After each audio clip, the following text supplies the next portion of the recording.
আজকের গল্প জীবনের অঙ্ক। মা, আমি ও ঘরে শোবো না, তুমি আমার সাথে এ ঘরে শুতে এসো। মুনমুনের কথায় আবার বুকটা কেঁপে উঠল প্রিয়াঙ্কার। আজকের রাতটাও বোধহয় একরাশ অশান্তি নিয়ে নিদ্রাবিহীন হয়ে কাটাতে হবে। মাঝে মধ্যে কী যে হয় সমীরণের বুঝতেই পারে না প্রিয়াঙ্কা। নিজের সমস্ত ডিপ্রেশন ওই বাচ্চা মেয়েটার ওপর ঢেলে দিতে যেন বদ্ধপরিকর সে। কলেজের প্রফেসর সমীরণ, অঙ্কে পিএইচডি করেছে সে। সারাদিন অঙ্কের বইয়ে মুখ গুজে বসে থাকাই তার কাজ। লেখাপড়াটা সে এতটাই ভালোবাসে। কর্মজগতে তার বিশাল নাম আর প্রতিপত্তি, কিন্তু ব্যক্তিগত জীবনে তার প্রচুর ডিপ্রেশন। প্রিয়াঙ্কা জানে ডিপ্রেশনের একটা বড় কারণ প্রিয়াঙ্কা নিজেই। সমীরণ যে স্ত্রী হিসেবে তাকে প্রথম থেকেই মানতে পারেনি সেটা ফুলশয্যার রাতেই স্পষ্টভাবে জানিয়েছিল। তার ইচ্ছে ছিল ওর স্ত্রী ওর মতনই বিশাল কিছু হবে, কিন্তু সমীরণের বাবার পছন্দ ছিল প্রিয়াঙ্কা। প্রিয়াঙ্কার যখন বিয়ে হয় সমীরণের সঙ্গে, তখন প্রিয়াঙ্কা সবে প্রাইমারি স্কুলে চাকরিটা পেয়েছে। প্রিয়াঙ্কার বাবা আর শ্বশুর একই ব্যাংকে কাজ করতেন, তবে ওর বাবা ছিলেন ক্লার্ক আর শ্বশুর ছিলেন ম্যানেজার। একদিন ব্যাংকে প্রিয়াঙ্কা একটা বিশেষ কারণে বাবার সাথে দেখা করতে এলে শ্বশুর অনিমেষ মিত্রের পছন্দ হয়ে যায় প্রিয়াঙ্কাকে। ওর মধ্যে বেশ একটা সাবেকিয়ানা আছে। বিছানায় সারাদিন শুয়ে থাকা স্ত্রী আর ছন্নছাড়া হয়ে থাকা সংসারটাকে সামলে রাখার মতন গুণ প্রিয়াঙ্কার মধ্যে দেখতে পেয়েছিলেন তিনি। তাই মাস দুয়েকের মধ্যেই 4 হাত এক হয়ে যায় প্রিয়াঙ্কা আর সমীরণের। প্রফেসর স্বামীর প্রাইমারি স্কুলের শিক্ষিকা বউ, এমন অসম একটা সম্পর্কে ডিপ্রেশনের শিকার হতে থাকে সমীরণ। অঙ্ক থেকে 10 হাত দূরে পালানো প্রিয়াঙ্কার সাথে কথা বলেও শান্তি পায় না সমীরণ। তার বুদ্ধির সামনে প্রিয়াঙ্কার বুদ্ধি সবসময় কম পড়ে যায় যেন। তার পরিচিত জগতেও খুব বেমানান। তবে অনিমেষবাবু ও তার স্ত্রী রজনী দেবী ছেলে বউকে নিয়ে খুবই সন্তুষ্ট। ঘরে বাইরে সব কিছু কি সুন্দর করে সামলায় প্রিয়াঙ্কা। ওর সবচেয়ে বড় গুণ সেটা হলো তার একটা অনুভূতিপ্রবণ মন আছে, আর সেই মনের আঁখি দিয়েই জগৎটাকে দেখতে ভালোবাসে সেই, যেটা আবার হিসেব কষা স্বামীর পছন্দ হয় না। তবুও সংসার সম্পর্ক সব কিছুই মোটামুটিভাবে চালিয়ে নিয়ে যাচ্ছিল সবাই। কিন্তু সমস্যার সৃষ্টি হলো তখন যখন মুনমুন বড় হতে শুরু করলো। সমীরণের ইচ্ছে ছিল মেয়ে তার বাবার মতনই অঙ্ককে ভালোবাসবে, অঙ্ক নিয়েই বাঁচবে, কিন্তু হলো উল্টোটা। মুনমুনের মন ভালোবাসলো সাহিত্যকে, তার লেখার হাতও দুর্দান্ত। তাই বলে অঙ্কতে সে একটা খুব কাঁচা নয়। তবে অঙ্কটা তার ভালোবাসা হয়ে উঠতে পারেনি, শুধুমাত্র একটা বিষয়ই হয়ে রয়ে গেছে। এটাই একটা বিশাল ক্ষোভের সৃষ্টি করলো সমীরণের মধ্যে। নিজের মতো করে মেয়েকে তৈরি করতে পারছে না দেখে আবারও নতুন করে ডিপ্রেশনের শিকার হলো সে। মনের সাথে প্রতিদিনের টানাপোড়েন। মুনমুন কেন এমন হলো? কেন মুনমুন আমার মতো হলো না? প্রিয়াঙ্কা একদম সাদামাটা বলেই কি মেয়ে ওর মায়ের মতন হতে চাইলো? যদি প্রিয়াঙ্কা আমার মতন প্রফেসর বা ডাক্তার বা কোনো সরকারি আমলা হতো, তাহলে তো আর মুনমুন এরকম এত সাধারণ হয়ে থাকতো না। এতগুলো প্রশ্নের উত্তর খুঁজতে গিয়ে সমীরণ তার বিচার বুদ্ধি হারিয়ে ফেলে, আর তখনই সব হিসেব নিকেশ ভুলভাল হয়ে ওঠে তার কাছে। মুনমুন যত বড় হতে থাকলো, বাবার সাথে দূরত্ব তৈরি হতে থাকলো তত বেশি। মুনমুনের মনটাকে বুঝতেই পারছে না সমীরণ। জোর করে চাপিয়ে দেওয়ার শাসনে মেতে উঠেছে সে। প্রিয়াঙ্কার ভয় হয় মুনমুন এখন রোজ স্কুল থেকে ফেরার সময় বলে, আমার বাড়িতে ঢুকতে একটু ইচ্ছে করে না মা, বাবাকে দেখলেই আমার মাথা গরম হয়ে যায়, আমাকে নিয়ে তুমি আলাদা থাকতে পারো না মা। প্রিয়াঙ্কা মুনমুনকে কি করে বোঝায়? সমীরণের আপত্তি তো সেইখানে। সে তো সবসময় চায় মুনমুন প্রিয়াঙ্কার সান্নিধ্যের বাইরে থাকুক, কিন্তু মেয়ে আবার তো মা অন্তঃপ্রাণ। মায়ের সাথে মন খুলে কথা বলা যায়, মায়ের সাথে প্রাণ ভরে বাঁচা যায়, বিপরীতে সমীরণ সব সময় নিজের সিদ্ধান্ত জোর করে চাপিয়ে দেয় মুনমুনের ওপরে, যেন মুনমুনের কোনো স্বাধীনতা নেই। বাবার কথাই শেষ কথা তার জীবনে। একদিন রাত্রে মেয়ে প্রিয়াঙ্কাকে বলল, ওই লোকটার সাথে আমি থাকবো না মা, ওই লোকটা আমার সমস্ত প্রবলেমের কারণ। যত দূরে থাকবে আমার থেকে তত ভালো থাকবো আমি। প্রিয়াঙ্কা ধমকের সুরে বলল, বাবাকে বাবা বলেই বলতে শেখো মুনমুন, ওই লোকটা আবার কি কথা? এই তোমায় শিক্ষা দিচ্ছি আমি জাস্ট পারছি না মা, আমার লাইফের কোনো কিছুতে নেই, অথচ হঠাৎ করে কোনো কিছু না দেখে কোনো কিছু বিচার না করেই সে উল্টোপাল্টা মন্তব্য করতে শুরু করে দেয়। আমার বেসিক প্রেস্টিজটার প্রতিও তার খেয়াল আছে। সে যদি কারোর সম্মানের কথা না ভাবে তাহলে তাকে রেসপেক্ট করার কথাই বা ভাববো কেন বলতে পারো? আসলে কি জানো তো মা, বাবা তোমার প্রতি থ্যাঙ্কফুল নয় তো আর কারোর প্রতি কি করে থ্যাঙ্কফুল হবে বলো? তোমাকেই তো রেসপেক্ট করতে পারে না বাবা। তুমি যে নিজেও একটা মানুষ, তোমারও যে একটা মন আছে, কোনো দিন ফিল করেছে কি বাবা সেটা? করেনি। আমি ডেফিনেটলি জানি করেনি। কোনো দিন তোমার জন্য এতটুকু ফিল করেনি।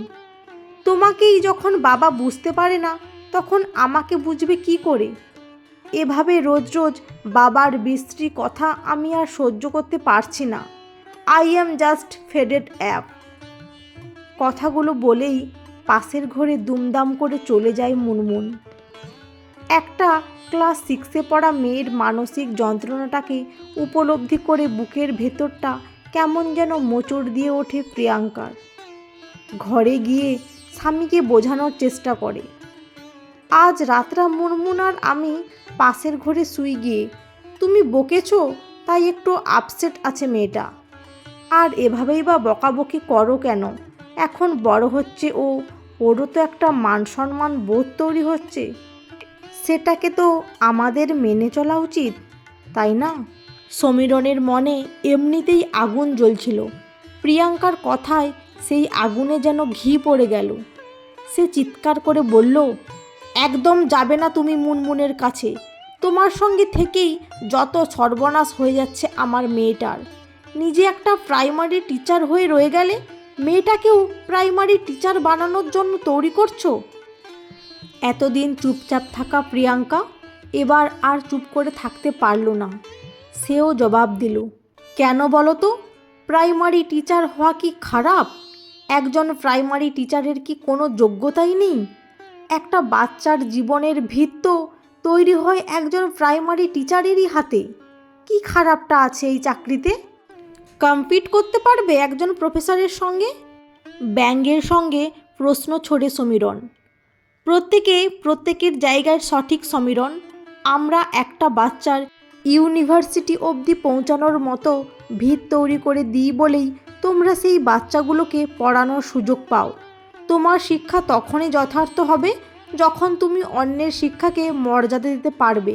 না হলে তোমার ওই বিদ্যে বুদ্ধি কতগুলি দামি সার্টিফিকেট, গুটি কয়েক ডিগ্রি হয়েই রয়ে যাবে, জীবনের কাজে লাগবে না কোনো দিনও। স্ত্রীর এমন স্পষ্ট কথা মানতে পারে না সমীরণ। সপাটে চড় বসিয়ে দেয় প্রিয়াঙ্কার গালে। তারপর চিৎকার করে বলে ওঠে, একদম বেশি কথা বলবে না তুমি। নেহাত আমার বাবা তোমায় দয়া করে এ বাড়ির বউ করে এনেছিলেন, তা না হলে কোনো যোগ্যতা আছে তোমার আমার বউ হবার? তোমাকে বিয়ে করে প্রতিদিনের টানাপোড়েনে একটু একটু করে তুষের আগুনে পুড়ে মরছি আমি, আর তোমাকেই বা কী বলার আছে? আমার বাবাই তো একজন ফুলিশ পার্সন ছিলেন। অসুস্থ স্ত্রীকে দেখাশোনার জন্য একটা শিক্ষিত আয়া নিয়ে এলেন ঘরে। কোন দিক থেকে যোগ্য তুমি আমার বলতে পারো? তোমাকে বিয়ে করে জীবনের সব হিসেব ভুল হয়ে গেছে আমার। সমীরণের এই শেষ কথাটা কিছুক্ষণ আগে সমীরণের দেওয়া শারীরিক আঘাতের চেয়েও নির্মম বোধ হলো প্রিয়াঙ্কার। দীর্ঘ 15 বছর ধরে যে স্বামীর সাথে জীবন কাটিয়ে দিল সেই স্বামীর চোখে সে একজন শিক্ষিত আয়া মাত্র। কথাগুলো ভাবতেই মাথাটা ঘুরে গেল প্রিয়াঙ্কার। সত্যি আর রোজগার এই সম্পর্কে টানাপোড়েন নিয়ে বেঁচে থাকা যায় না। আজ শ্বশুর শাশুড়ি কেউই বেঁচে নেই। শিক্ষিত আয়ার কাজ এই সংসারে মিটে গেছে, অতএব এই সংসার আঁকড়ে পড়ে থাকার আর কোনো মানে হয় না। কিন্তু প্রিয়াঙ্কা এটাও জানে মুনমুনকে নিয়ে তাকে কিছুতেই আলাদা হতে দেবে না সমীরণ। আর প্রিয়াঙ্কাও চায় না জোর করে মুনমুনের অভিভাবক হওয়ার, মুনমুনকে কোর্টের মুখ দেখতে হোক। তাই কিছুক্ষণ চুপ করে থেকে প্রিয়াঙ্কা বলে, বেশ, তোমার বাবা মায়ের সেবা করার জন্য যখন এনেছিলেন আমাকে তোমার বাবা, আজ যখন তারা দুজনেই আর কেউ বেঁচে নেই, তাই এই সংসারে আমার থাকারও কোনো কারণ নেই। তোমার আমার বিয়েতে শুধু তোমার জীবনের হিসেবই ভুল হয়নি সমীরণ, হিসেব ভুল হয়ে গেছে আমার জীবনেরও। কিন্তু আমাদের দুজনের ভুল হিসেবে কার জীবনটা সবচেয়ে বেশি নষ্ট হচ্ছে জানো? ওই বাচ্চা মেয়েটার। হ্যাঁ সমীরণ, আজ সবচেয়ে বেশি কষ্টে আর ডিপ্রেশনে মুনমুন আছে।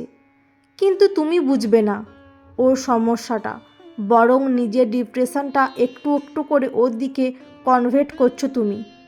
তার চেয়ে বরং একটা কাজ করা যাক, তুমি আমি আলাদা হয়ে যাই।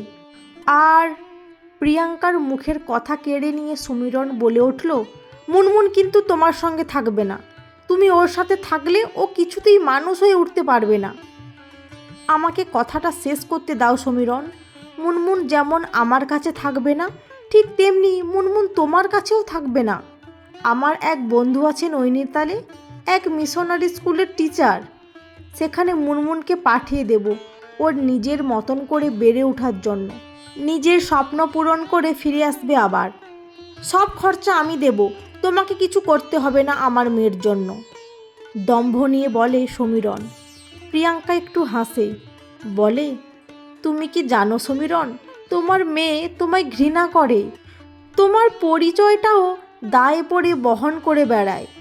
কিছুই জানো না, শুধু অঙ্কের হিসেব, টাকার অঙ্ক কষে গেলে সারা জীবন। অঙ্কে এমন ভালো হয়ে কি লাভ বলো তো? জীবনের সব হিসেবটাই যখন তোমার ভুলে ভরা। তাই মুনমুনের জন্য তোমাকে এক পয়সাও খরচ করতে হবে না। প্রাইমারি টিচার হলেও আমার মাইনেতে মেয়ে কনভেন্ট স্কুলের বোর্ডিংয়ে রেখে পড়ানোর সামর্থ্য আমার আছে। তুমি মেয়ের জন্য খরচ করলেই ওর নেওয়া সব সিদ্ধান্তে নিজের দাবি খাটাবে। তার চাইতে মুনমুন নিজের মতন করে বেড়ে উঠুক। আজ তোমায় গুড বাই বললেও তোমাকে একদিন আবার ডাকবো সমীরণ, শুধু এটা দেখানোর জন্য যে তুমি অঙ্কে কতটা কাঁচা। সেই ঘটনার পরে কেটে গেছে বছর 20। সেই রাতের পরে আবার সমীরণ আর প্রিয়াঙ্কা এক জায়গায় হয়েছে, কারণ মিস সায়ন্তিকা মিত্র ওরফে মুনমুন এবারের সাহিত্য একাডেমি অ্যাওয়ার্ডের জন্য নির্বাচিত হয়েছে। সেই পুরস্কার বিতরণী অনুষ্ঠানে নিমন্ত্রিত হয়েছে প্রিয়াঙ্কা ও সমীরণ। অঙ্কের প্রফেসর হয়েও জীবনের হিসেব কষায় সে যে কতটা কাঁচা, সেটা চোখে আঙুল দিয়ে দেখিয়ে দিতেই স্বামীকে ডেকে পাঠিয়েছে প্রিয়াঙ্কা। আজও প্রিয়াঙ্কার এমন সিদ্ধান্তে আপত্তি ছিল মুনমুনের, কিন্তু মেয়ের কোনো আপত্তি মানেনি মা। এর পিছনে অবশ্য একটা বিশেষ কারণও আছে। মুনমুন যে বইটা লেখার জন্য এমন একটা পুরস্কার পাচ্ছে, তার নাম দ্য লস্ট ক্যালকুলেশন, যেখানে প্রিয়াঙ্কা একজন ছেলে ও তার বাবার তিক্ত সম্পর্কের সমীকরণকে তুলে ধরেছে। লেখিকা হিসেবে নিজের জীবনে এমন একটা জীবন্ত অভিজ্ঞতা ছিল বলেই মুনমুনের লেখা সেই উপন্যাসেও সেই সমীকরণ ছত্রে ছত্রে জীবন্ত হয়ে ধরা দিয়েছিল পাঠকের কাছে। যেদিন সমীরণের বাড়ি থেকে বেরিয়ে এসেছিল প্রিয়াঙ্কা, সেদিন মনে মনে প্রতিজ্ঞা করেছিল সে একদিন তোমাকে দেখিয়ে দেবে তুমি অঙ্কে কতটা কাঁচা। আজ সেই দেখিয়ে দেওয়া দিন প্রিয়াঙ্কার। আজও বাবাকে নিজের মানুষ বলে মনে করে না মুনমুন। বাবার পরিচয় শুধুমাত্র ওই কাগজে কলমেই রয়ে গেছে তার। আজও এমন গর্বিত মুহূর্তে প্রেসের সামনে নিজের মাকেই পরিচয় করালো সে। একজন রিপোর্টার জিজ্ঞাসা করলেন, আপনার বাবা কোথায়? তার আজ কেমন অনুভূতি হচ্ছে সেটা খুব জানতে ইচ্ছে করছে আমাদের। মিস সায়ন্তিকা মিত্র একটু স্মিত হেসে জবাব দিলেন, আমার বাবা একজন অঙ্কের প্রফেসর। অঙ্ক কষতেই উনি বেশি ভালোবাসেন। এসব সাহিত্যের ব্যাপারে তার খুব একটা আগ্রহ নেই। আর সত্যি কথা বলতে কি, উনি এসব ব্যাপারে খুব একটা বোঝেনও না। আপনারা বরং আমার মায়ের সাথে কথা বলুন। আমার এই লেখার সত্তাটা এসেছেই তো আমার মায়ের থেকে। প্রেসের লোকগুলোর ক্যামেরার আলো ঝলকে উঠল প্রিয়াঙ্কার মুখের ওপরে। একের পর এক প্রশ্নের উত্তর দিয়ে যাচ্ছে লেখিকা সায়ন্তিকা ও তার মা প্রিয়াঙ্কা মিত্র। আজ সেই ভিড়ে প্রফেসর সমীরণ মিত্রও থাকতে পারতেন, কিন্তু খাতায় অঙ্ক করে হিসেব কষা আর জীবনের হিসেব মেলানো যে এক জিনিস নয়, তা আজ অন্ধকার কোণে দাঁড়িয়ে উপলব্ধি করছেন ডক্টর সমীরণ মিত্র। কিন্তু ততক্ষণে জীবন খাতার অনেকগুলি পাতা তার ভুল অঙ্কে নষ্ট হয়ে গেছে। বন্ধুরা, আজকের গল্পটি কেমন লাগলো?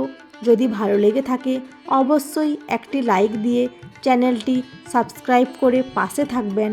অসংখ্য ধন্যবাদ।